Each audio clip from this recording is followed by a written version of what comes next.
Toda Rabba. Merci à tous pour votre présence. Merci à tous ces beaux visages que je n'ai pas vus depuis trop longtemps.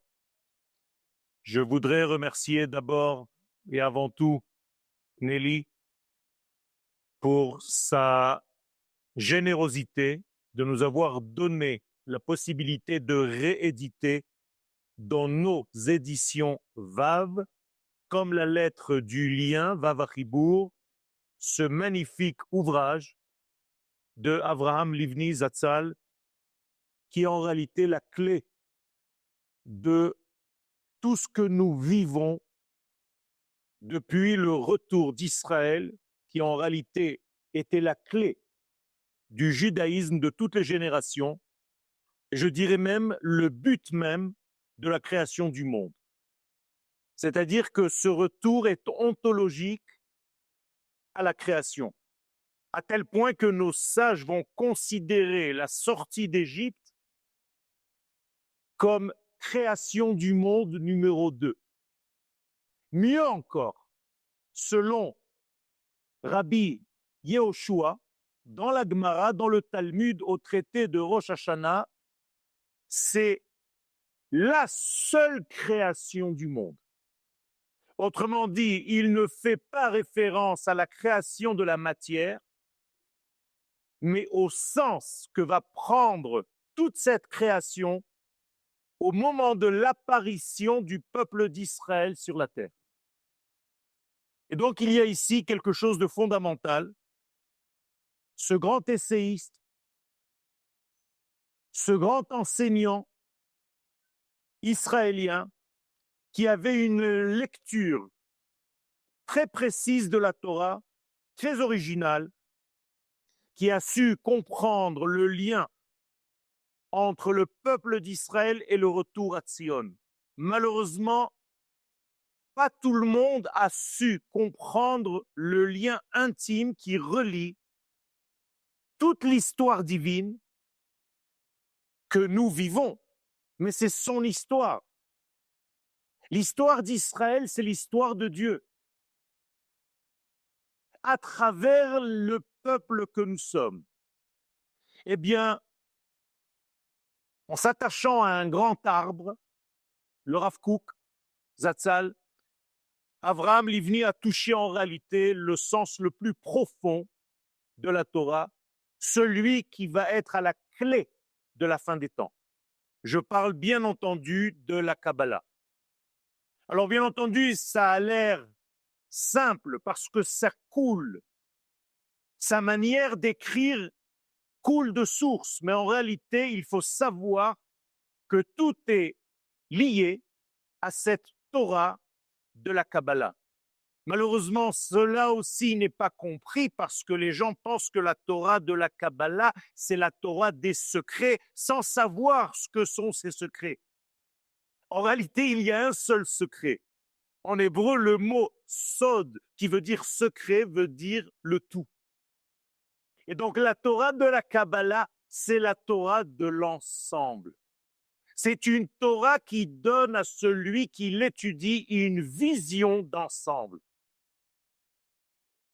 Et non pas un judaïsme étriqué qui se limite au niveau de l'individuel, qui en a fait une religion. Nous sommes tout sauf une religion. Et ça, en réalité, c'est cette clé. Après la Deuxième Guerre mondiale, il comprend en réalité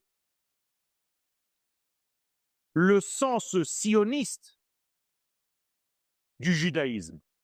Et c'est en cela qu'il va exceller, qu'il va nous laisser ce chef-d'œuvre qui doit être dans chaque maison d'Israël, à mon sens, et c'est pour ça que nous avons pris l'initiative de rééditer avec l'accord de Nelly, bien entendu.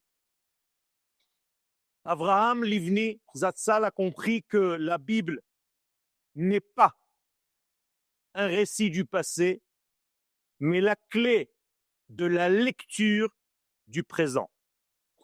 Et aujourd'hui, étant donné que la Torah est une prophétie, et qu'une prophétie, dans sa structure la plus profonde, touche toutes les générations. Les sages nous disent Nevuah shehutzrecha ledorot nichteva.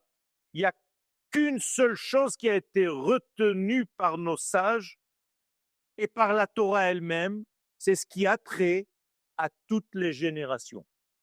Si une lettre dans la Torah, un mot, une phrase, un sujet ne concerne pas jusqu'à la fin des temps, eh bien, ce sujet en question, ce mot en question n'est pas retenu dans la Torah. Il faut que vous le sachiez.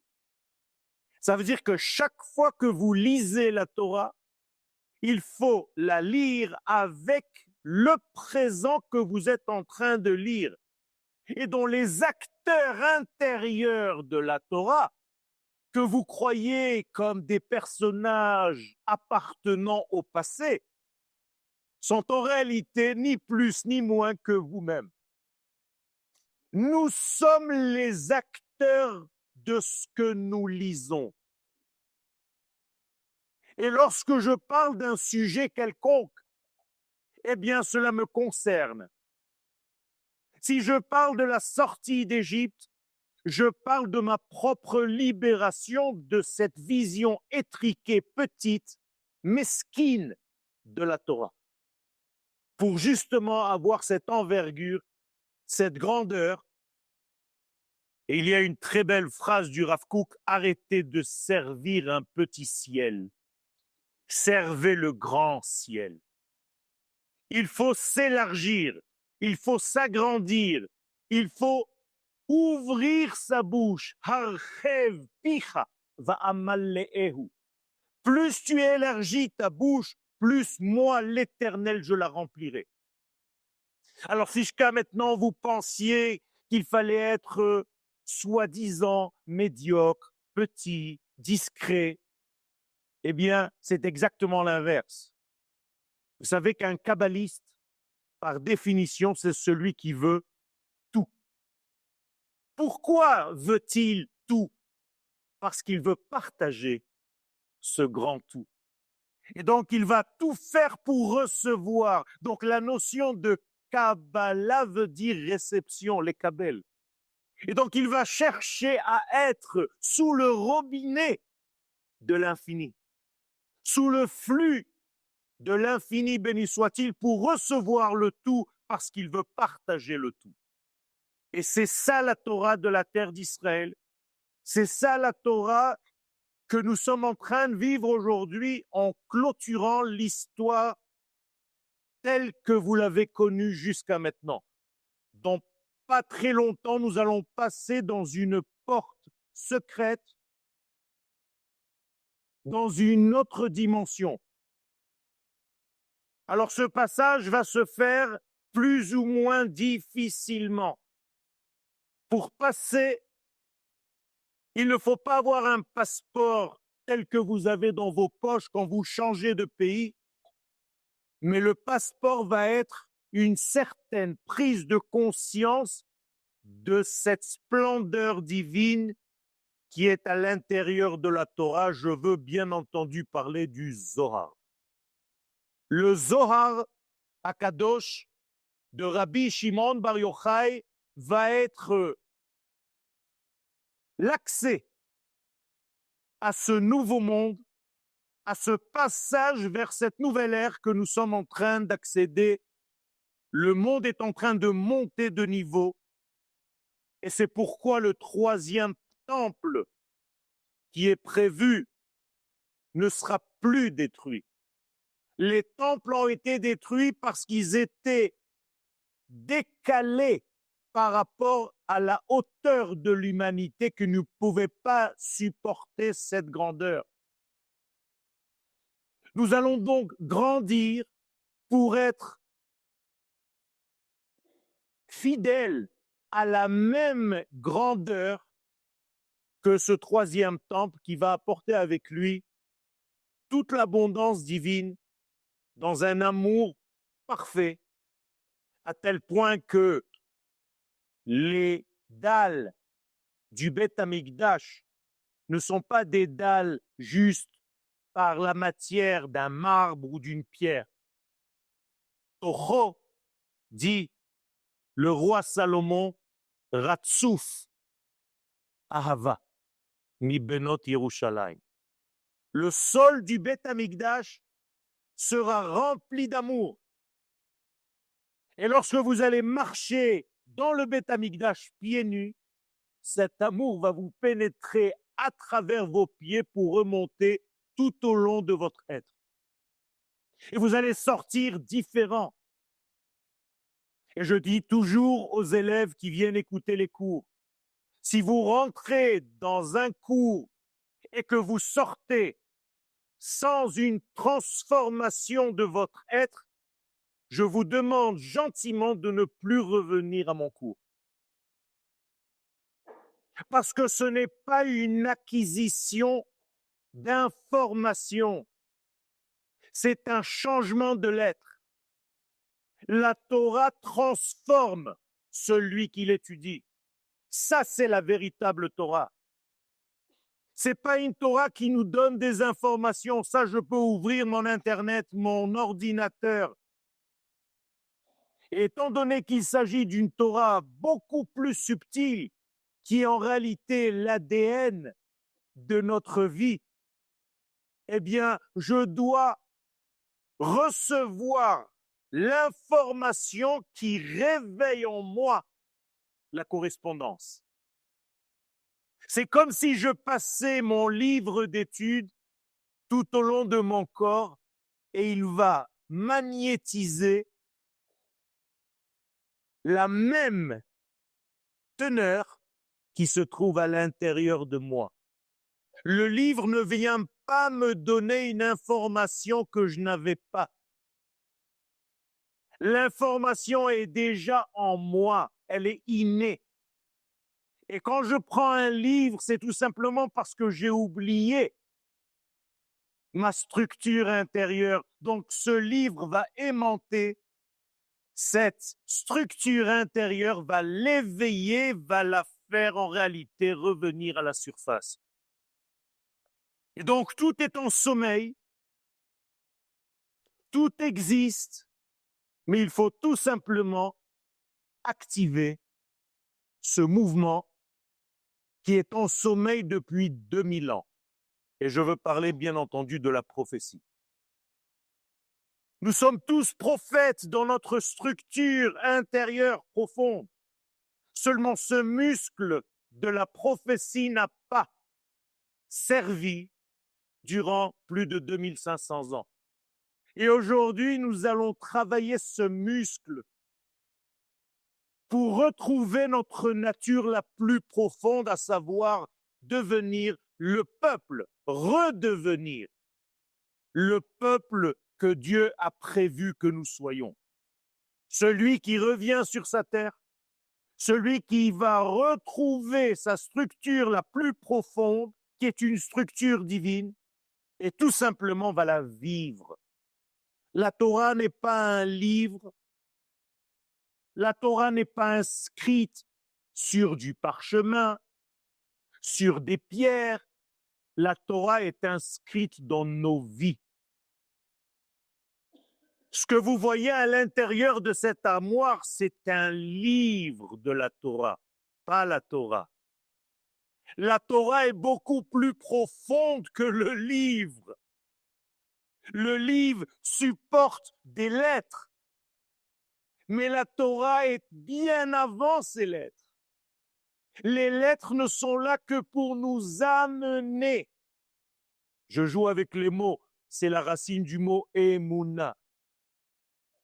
Les lettres nous amènent en réalité ce qui est le plus profond pour le faire sortir. Et d'ailleurs, je n'invente rien. En hébreu, le mot lettre, ot, vient de l'araméen atta, qui veut dire dans la Gemara, quand vous étudiez, il vient.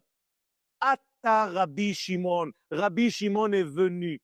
Donc, les lettres, ce sont des véhicules qui acheminent le message que je dois entendre, qui va réveiller ma conscience qui a été trop longtemps en sommeil.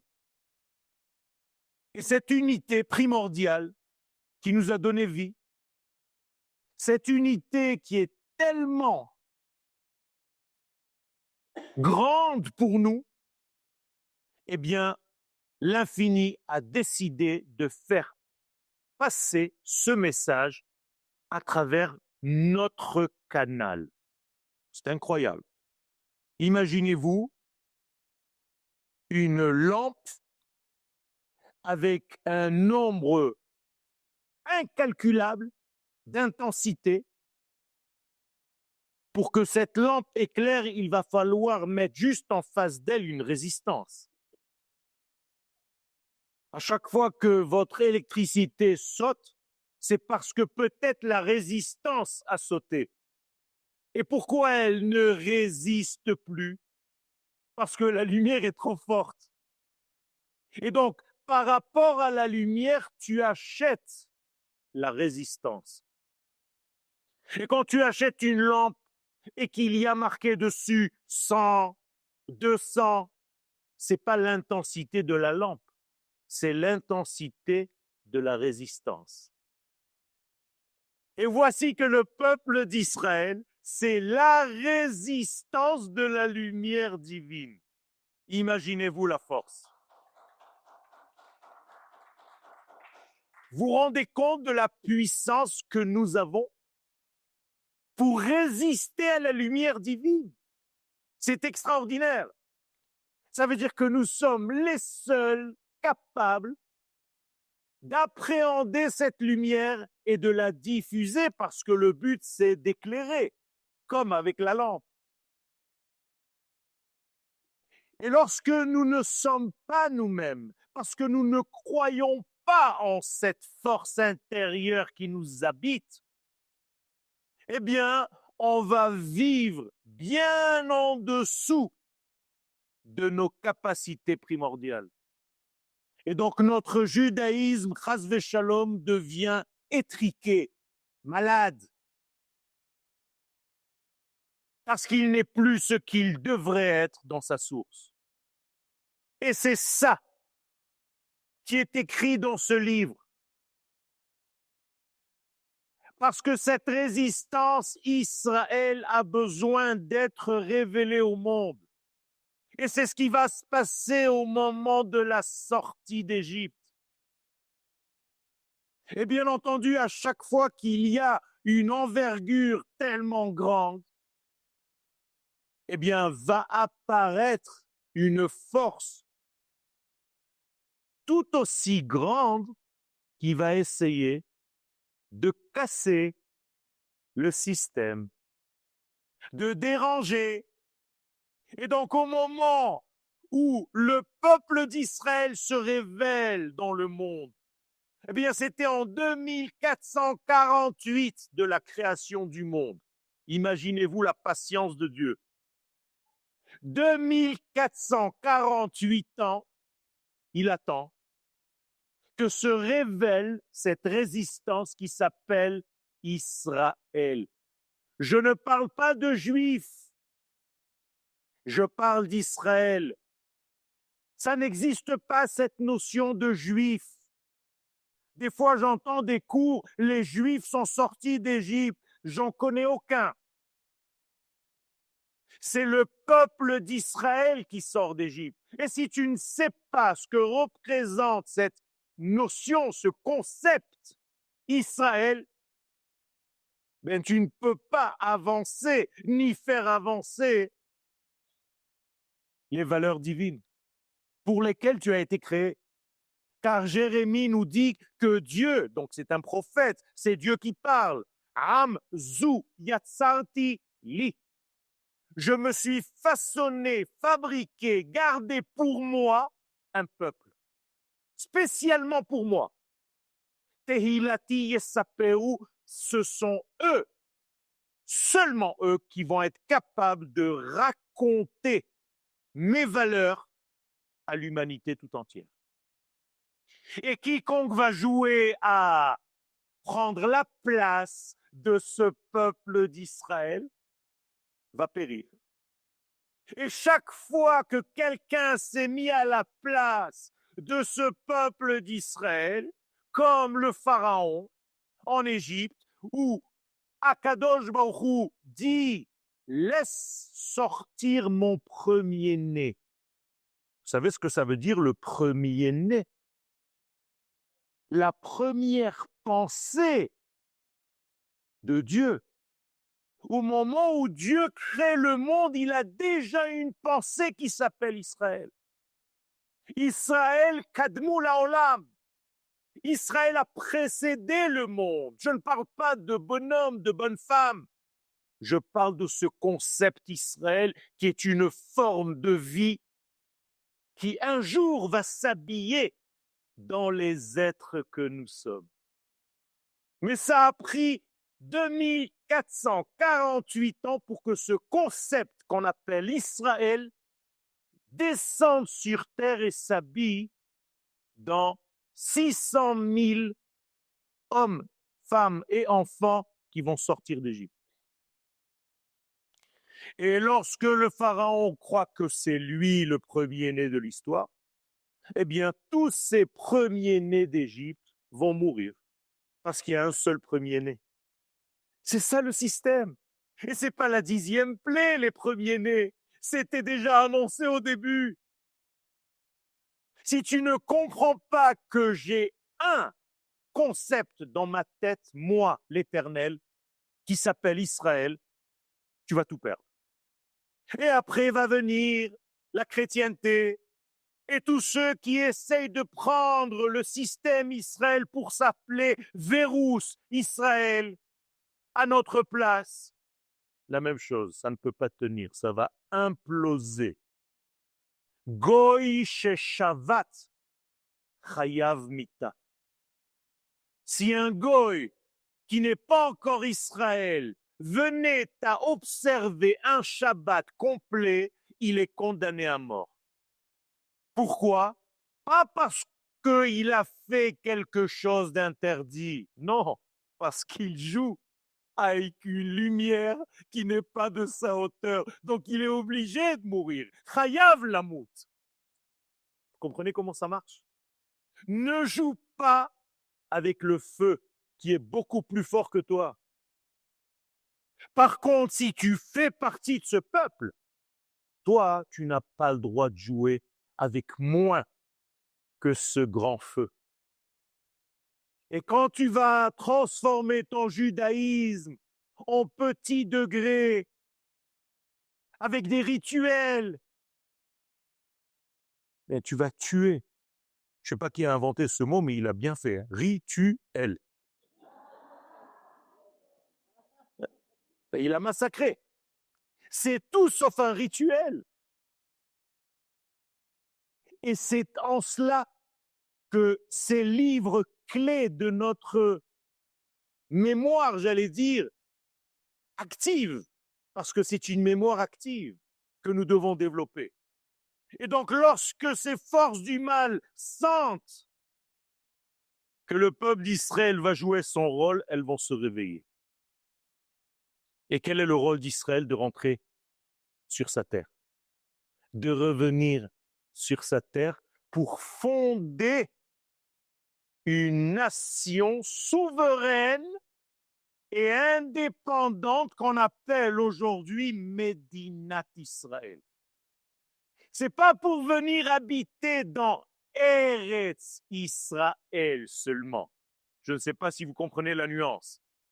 Il y a beaucoup de gens qui parlent de Eretz Israël. Et les gens qui sortent du cours vont dire « Ah, il est quand même sioniste, hein, il a parlé de la terre. » C'est pas ça le sionisme. C'est pas le fait que tu viennes habiter sur cette terre, c'est que tu viennes habiter pour fonder une souveraineté Israël, une indépendance politique. C'est en cela que tu fais la mitzvah de venir en terre d'Israël. Et ce n'est pas par hasard que pour venir à bout de Amalek, qui va venir donc contrarier notre sortie d'Égypte pour arriver en terre d'Israël, parce que c'était ça le but. Pour détruire Amalek, tu ne peux pas le faire si tu n'es pas un royaume sur sa terre. Et donc le Rambam, dans le livre des lois qu'il va écrire, au premier chapitre, va dire 3 mitzvot nous sommes obligés de réaliser lorsque nous revenons sur la terre d'Israël. Première mitzvah, nous avons besoin d'un roi. Alors s'il n'y a pas de royaume, il s'appelle Rosh Memshala. Le Rosh Memshala joue le rôle du roi d'Israël de notre époque. Deuxième degré, Mechiat Zecher Amalek. Il va y avoir une guerre qui va détruire le même Amalek qui était dans l'histoire, qui va revenir à la fin des temps parce que c'est le dernier ennemi à éliminer pour justement arriver à la troisième mitzvah, la construction du temple. Voici les 3 mitzvot. Donc nous sommes maintenant dans la charnière de la deuxième. Et Bezrat Hashem, la destruction, vous savez, ce sont les mêmes acteurs. Hein. On nous a changé un peu les X et les Y, mais c'est pareil. Hein. X égale 3, aujourd'hui X égale 4. Mais c'est pareil, c'est le même X. Alors il s'appelait Haman, maintenant il s'appelle Hamanaï. Vous croyez que c'est Khamenaï? Ça, c'est parce que vous ne savez pas parler. C'est le même. Hamanaï. Et vous savez qu'à la fin de la Shoah, les Palestiniens qui sont nos ennemis ont donné à leurs enfants des noms de nazis. Mais vadaï. Et donc vous en avez un, nous en avons un à la Knesset. Il s'appelle Ayman Ouda. Bien sûr, vous l'appelez Ayman Ouda parce que vous ne savez pas dire le ch. C'est Eichmann, Ayman Ouda. Vous croyez que c'est un hasard? Et vous avez en réalité Hitler, il marche mauvais zichro, qui a donné à la Perse antique son nouveau nom, Iran, parce qu'il a dit c'est eux les Ariens, Iraniens. Et comme par hasard, celui qui a sorti le livre de Hitler, il marche mauvais zichro, il s'appelait Haman. Incroyable, dans notre nouvelle époque. Et dans la Megillah d'Esther, vous allez voir en gros plan les noms des 10 enfants de Haman qui vont être pendus. Mais si vous faites attention et que vous avez une Megillah écrite sur un parchemin, regardez ces noms en très gros caractères, vous allez remarquer qu'il y a 3 lettres, toutes petites minuscules. Le Taf, le Shin, dont plusieurs prénoms des enfants, et le Zain. Taf, Shin, Zain, c'est 1946, là où il y a eu le procès Nuremberg, où il y a eu les 10 nazis, comme les enfants de Haman, qui vont être pendus sur du bois, comme dans la Megillat Esther. Or, Esther va dire, s'il te plaît, Achashveros, tu peux me donner la possibilité de tuer mes ennemis même demain? Demain, c'est pas le lendemain, 24 heures après. C'est demain dans l'histoire. Dans le futur. Et je vais te codifier en quelle année, s'il te plaît. Taf, Shin, Zain. Je vais te le mettre en tout petit. En 1946, tu feras ça, s'il te plaît, à Kadosh Baruch Hu. Vous croyez que Esther, c'était juste une gentille femme? C'était une kabbaliste. C'était une prophétesse. Mordechai et Esther, ce sont des prophètes. Ils ont inscrit dans la Megillah un secret énorme.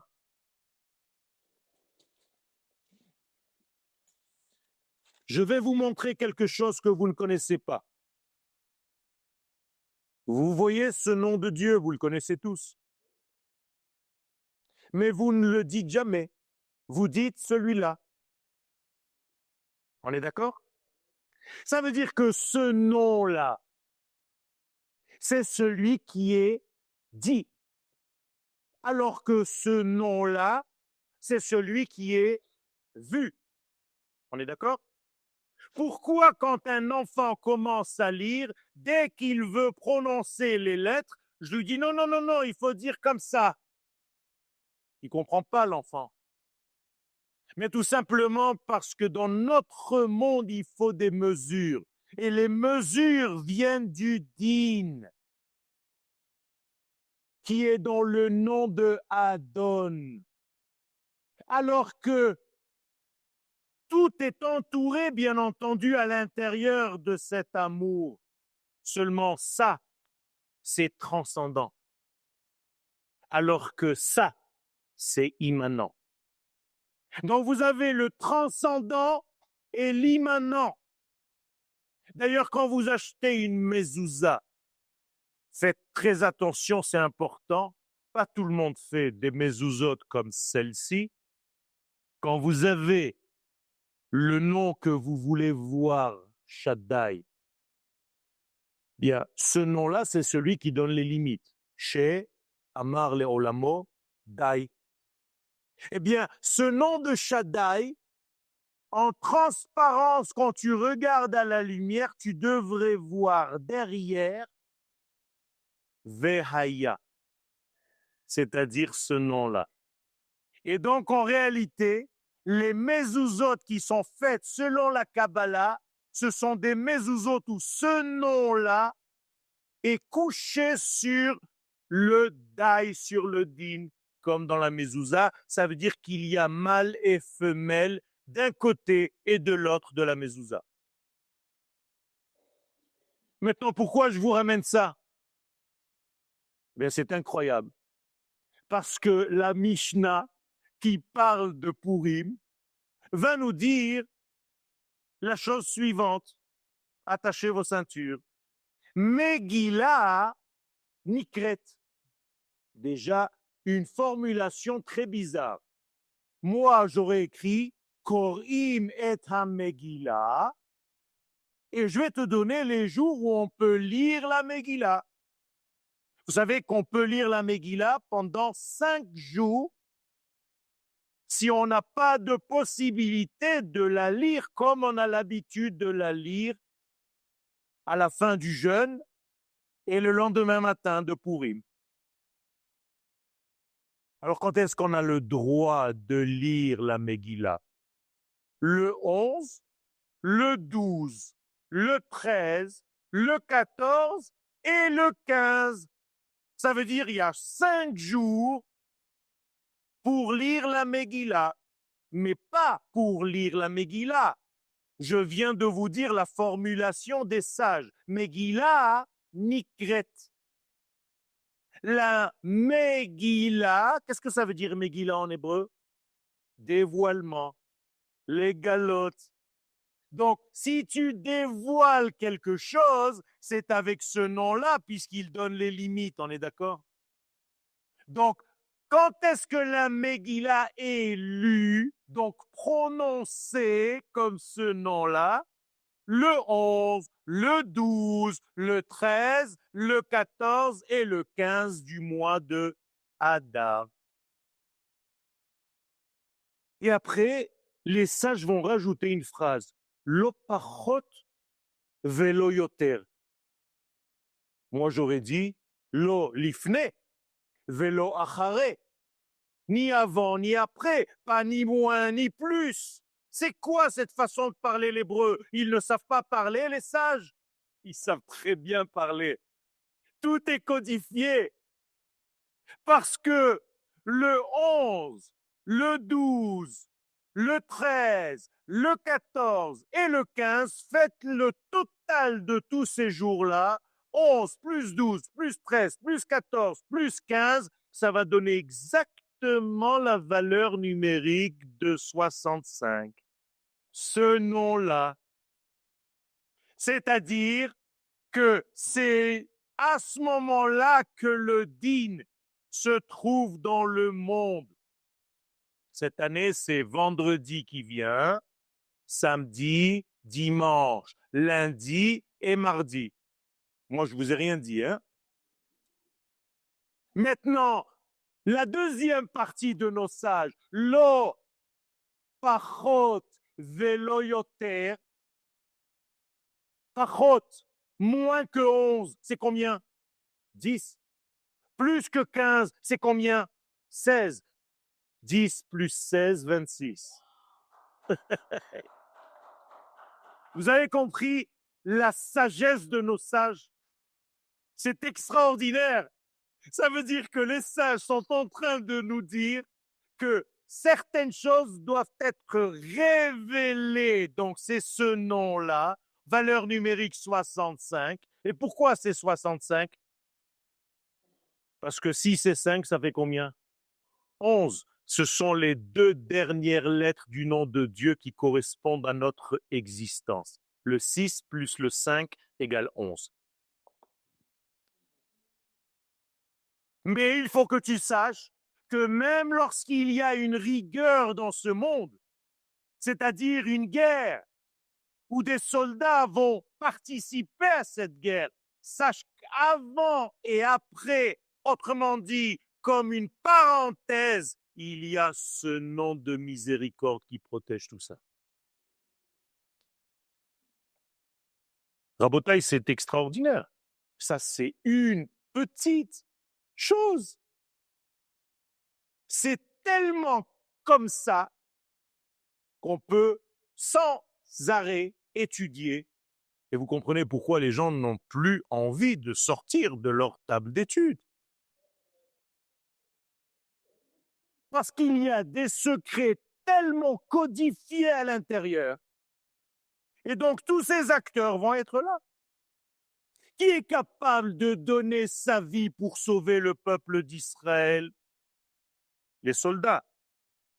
Au moment de la Megillat Esther, qui était prêt à donner sa vie pour que tout le monde vive? Esther. Esther, c'est les soldats de Tzahal. Qui est Mordechai? Binyamin Netanyahu. Je rigole pas. Binyamin Ben Yamin, un homme de droite. Mordechai a marqué Ish Yemini, un homme de droite. Et Ish Yemini veut dire qu'il vient de la tribu de Binyamin. Là,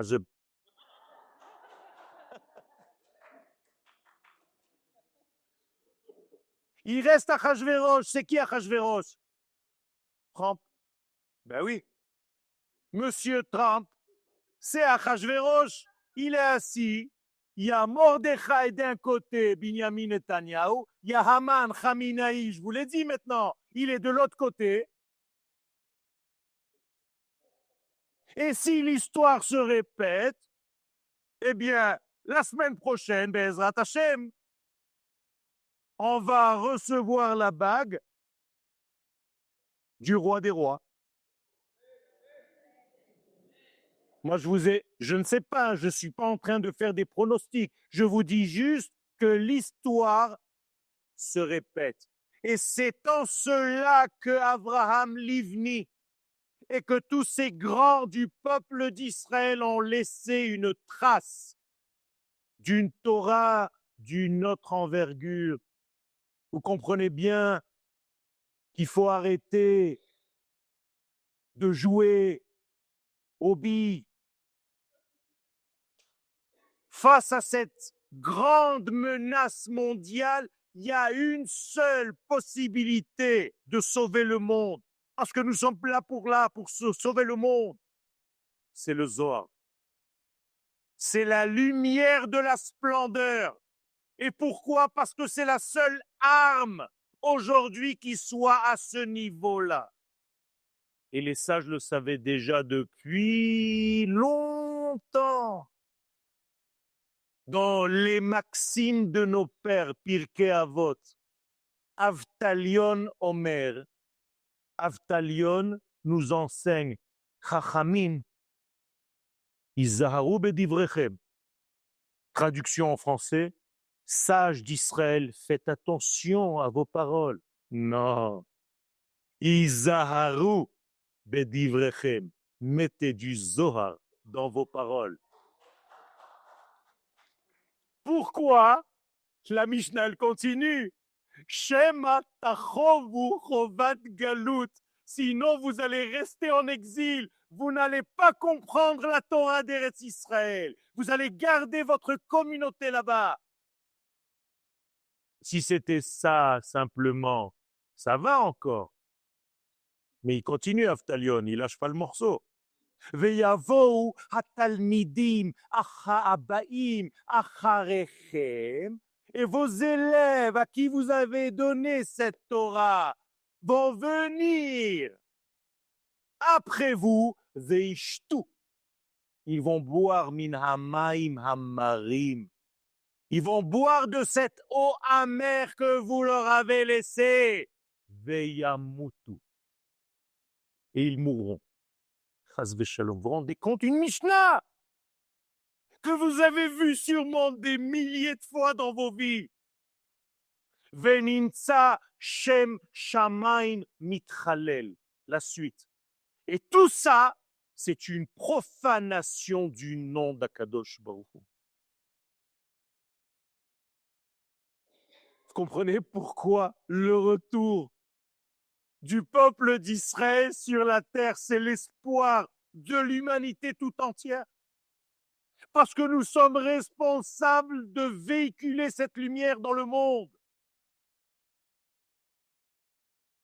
Et donc, mes chers amis, il faut monter le niveau de votre Torah. Tu ne peux pas négliger l'intelligence de ton peuple, surtout aujourd'hui. Donne-lui une Torah qui correspond à sa véritable grandeur. Arrête de le considérer comme un imbécile, où toute la Torah que tu vas lui donner, c'est comment vivre avec ta compagne. Tu sors les poubelles, je les sors aujourd'hui. C'est ça la Torah.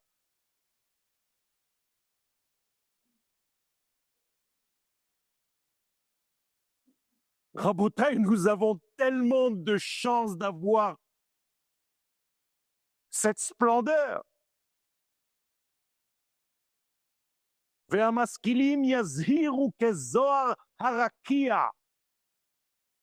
Et Daniel nous dit, comment est-ce que tu vas reconnaître les sages de la fin des temps? Eh bien, ils vont éclairer comme l'éclairage du ciel. Kezohar harakia. Déjà, il y a le Zohar, et en plus, il y a le Rakia. Pourquoi le Rakia? C'est un des 7 cieux. Qu'est-ce qu'il y a dans ce Rakia? Pourquoi il n'y a pas marqué Kezohar Hashamaim? Comme la splendeur du ciel. C'est joli aussi, non? Non.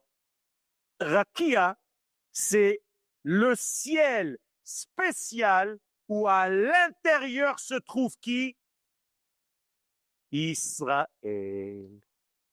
Chaya achat omedet be'emtsa harakia. Ushma Israël, dit Rabbi Akiva, un enseignement dans une braïta. Dans ce fameux ciel qui s'appelle Rakia, d'ailleurs, quel est son rôle à ce ciel? On l'a vu dans Bereshit. Vihi mavdil ben maim le maim. Le Rakia, il fait la différenciation entre les eaux d'en haut et les eaux d'en bas. Ah, la séparation, chas v'shalom. Havdalah, pas hafrada. Havdalah. Oy va voy, le peuple d'Israël ne fait jamais de séparation. Hamavdil ben kodesh lechol, c'est une différenciation. Ça, c'est important, mais tu n'as pas le droit de séparer. Si tu sépares le profane du Shabbat, tu es mort.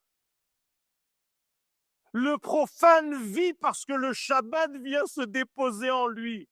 D'ailleurs, on l'appelle les jours de déposition. Mais vous ne comprenez pas ça en français, parce que profane, ça ne veut rien dire. En hébreu, yemot ha-chol. Chol. Qu'est-ce que c'est chol en hébreu? Se déposer. Matai chal yom purim. Quand est-ce que va tomber le jour de Purim? Donc les jours profanes, ce sont des sièges sur lesquels la lumière du Shabbat va s'asseoir. Comprenez que c'est complètement différent. Ça veut dire qu'il y a un seul jour dans la semaine, c'est Shabbat. Et il a des branches qui sortent de lui. Ayom yom echad beshabbat. Ayom yom sheni beshabbat. Ayom yom shlishi beshabbat. Tout fait partie du Shabbat. Ce sont les bras du Shabbat. Mais si tu comprends ça, tu comprends qu'en réalité, ce rakia là, où se trouve Chaya. Qu'est-ce que c'est Chaya? Une bête, une vivante,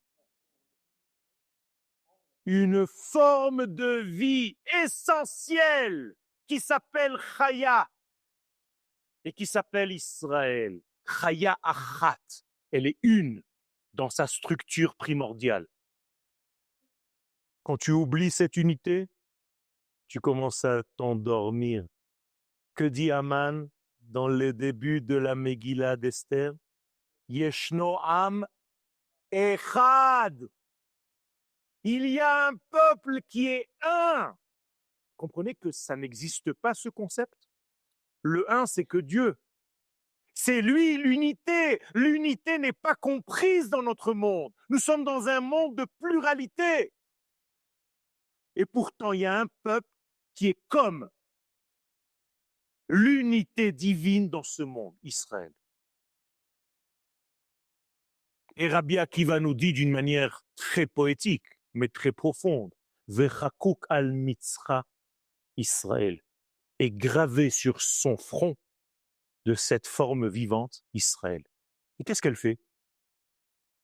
Omedet be'emtsa rakia, elle est au centre de ce ciel qu'on appelle rakia. Après, je reviendrai au verset, je ne l'ai pas oublié. Et elle dit, Barechu et Adonai amevorach. Elle dit, reliez-vous, Barechu, c'est pas qu'on bénit Dieu. Qui tu es, toi, pour bénir Dieu? Béni sois-tu l'Éternel. N'importe quoi. Mais qu'est-ce qu'il ne faut pas entendre? Baruch veut dire lié, comme Berech. Le genou, c'est la même racine. Dans le genou, il y a je et nous. C'est ça le Baruch. Barechu, reliez-vous à la source de la vie. Et toi, source de vie, relie-toi à nous, parce qu'on est mort sans toi. Vekol gdude mala omnin. Et toutes les forces de la création répondent à cette forme vivante qui s'appelle Israël. Baruch Adonai Amevorach Leolam Vaed.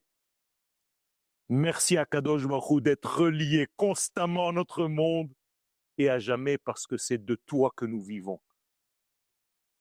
Alors maintenant, dit le prophète, Veha maskilim, comment est-ce que tu vas reconnaître la fin des temps?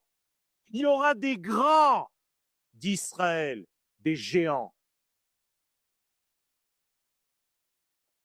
Et comment est-ce qu'on va les reconnaître? Yazhiru. Ils vont enseigner les splendeurs cachées dans le Zohar. Qui parle de quoi? Kezohar Harakia. Qui parle de ce fameux ciel où se trouve l'essentiel de tout, c'est-à-dire le concept Israël. Tu vas à un cours de Torah et on ne parle pas d'Israël comme ce concept divin. Tu as le droit, tu n'as pas le droit, tu manges, tu manges pas, des cachères, c'est pas cachère. Combien? Combien? 2000 ans déjà. Combien tu vas nous fatiguer avec la poignée de ton couteau que tu dois cachériser avant Pessah? Non mais franchement, tu t'es pas encore acheté un nouveau couteau? C'est ça le Pessah. T'as même pas compris ce que ça veut dire dévoiler le peuple d'Israël qui sort d'Égypte. T'as pas compris qu'il y a un nouveau concept qui apparaît dans le monde, un nouveau bébé qui s'appelle Israël. Ça change complètement la donne. Yazhiru kezohar arakia. Et alors, comment tu vas les reconnaître, ceux-là? Parce qu'ils ont un zohar dans la main? Non. Umatzdikei harabim kakochavim. Ce sont des gens qui vont te dire, Matzdikei harabim, combien ils justifient notre peuple.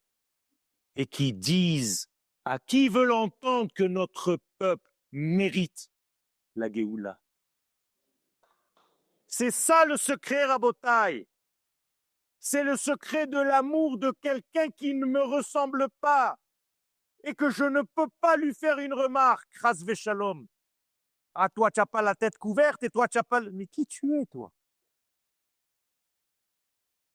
Rabotai, il y a ici une remise en ordre de tout.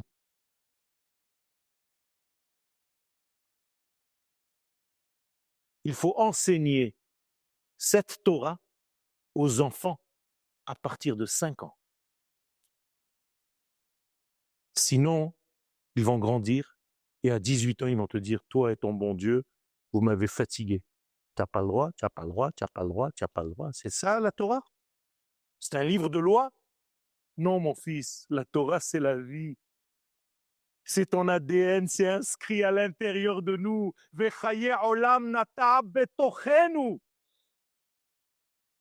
C'est ça que je dois mettre en relief. Alors, mes chers amis, c'est vraiment al-ktse hamazleg, comme on dit en hébreu, sur le bout de la fourchette.